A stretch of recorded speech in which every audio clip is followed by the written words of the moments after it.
राष्ट्रीय स्वयंसेवक संघाच्या कार्यक्रमात काल सलमान खाननं हजेरी लावली। यावरून संजय राऊतांनी निशाणा साधलाय। संघाच्या कार्यक्रमामध्ये काल सलमान खानचं स्वागत झालं। यापुढे मुस्लिमांना खुलं निमंत्रण देणार आहात का असा सवाल त्यांनी विचारला। हिंदू मुस्लिम असा सूडपूर्ण प्रचार केला जातोय, त्यामध्ये संघही शामिल आहे। द्वेषपूर्ण राजकारण करण्यामध्ये संघाचेच लोक आहेत। हे सलमान खान पुरतं मर्यादित होतं का असा टोलाही त्यांनी लगावलाय। सलमान खान होते व्यासपीठावर असं मला कळलं।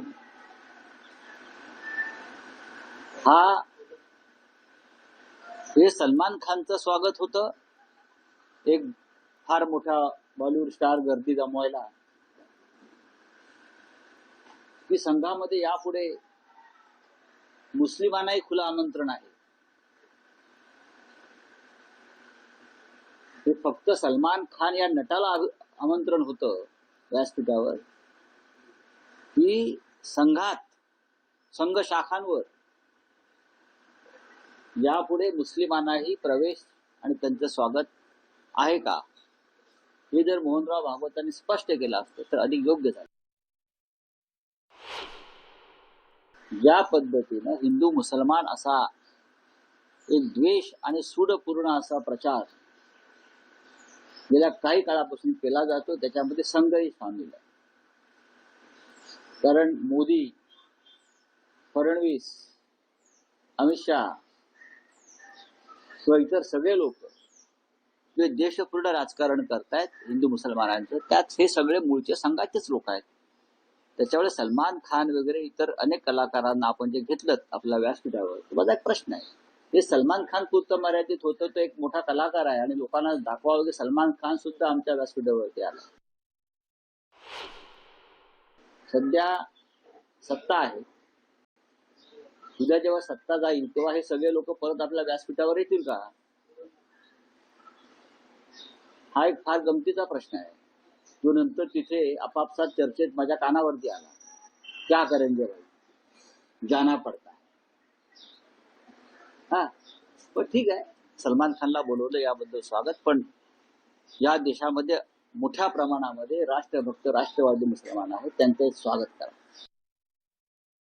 महत्त्वाची बातमी पाहूयात। उद्धव ठाकरे पुन्हा विधान परिषदेवर जाणार का या संदर्भातल्या चर्चा आता सुरू झालेल्या आहेत। विधानसभेतील संख्याबळाच्या कमतरतेमुळे महाविकास आघाडीची कोंडी झाली आहे। 13 मे 2026 रोजी उद्धव ठाकरेंचा कार्यकाळ हा संपणार आहे। विधान परिषदेच्या 9 जागांपैकी मवियाला एकच जागा मिळणार आहे। अशामध्येच मवियामध्ये राज्यसभेची देखील एक जागा एका पक्षाला तर परिषदेची एक जागा दुसऱ्या पक्षाला द्यावी लागण्याची शक्यता आहे। मवियातील पक्षांना राज्यसभा व विधान परिषदेसाठी तडजोड करावी लागणार आहे।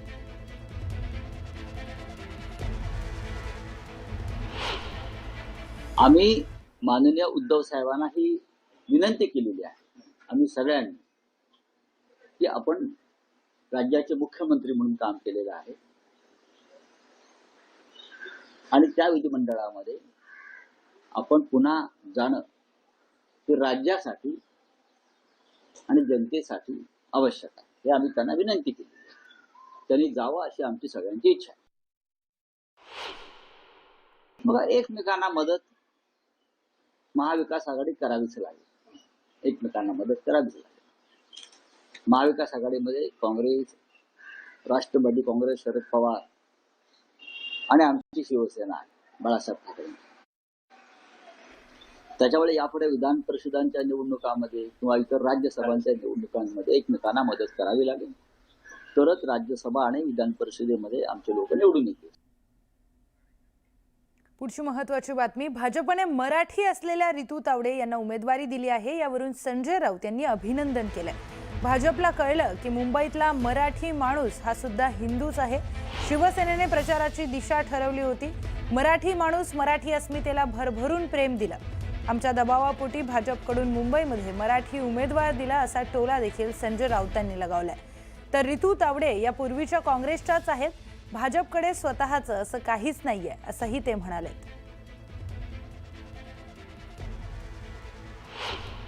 तावडे यांचं अभिनंदन करतो।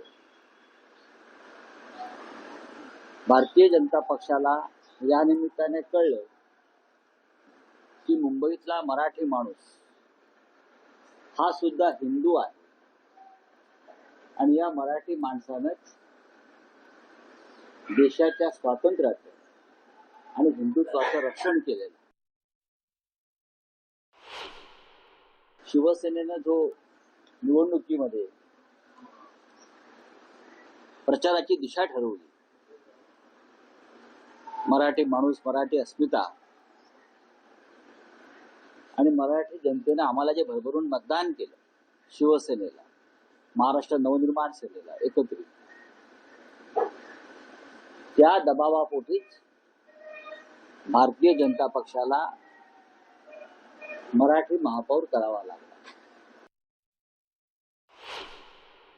ऋतू तावडे या मूळच्या काँग्रेसवाल्याच आहेत. भारतीय जनता पक्षाकडे स्वतःचं ओरिजिनल असं काही नाही.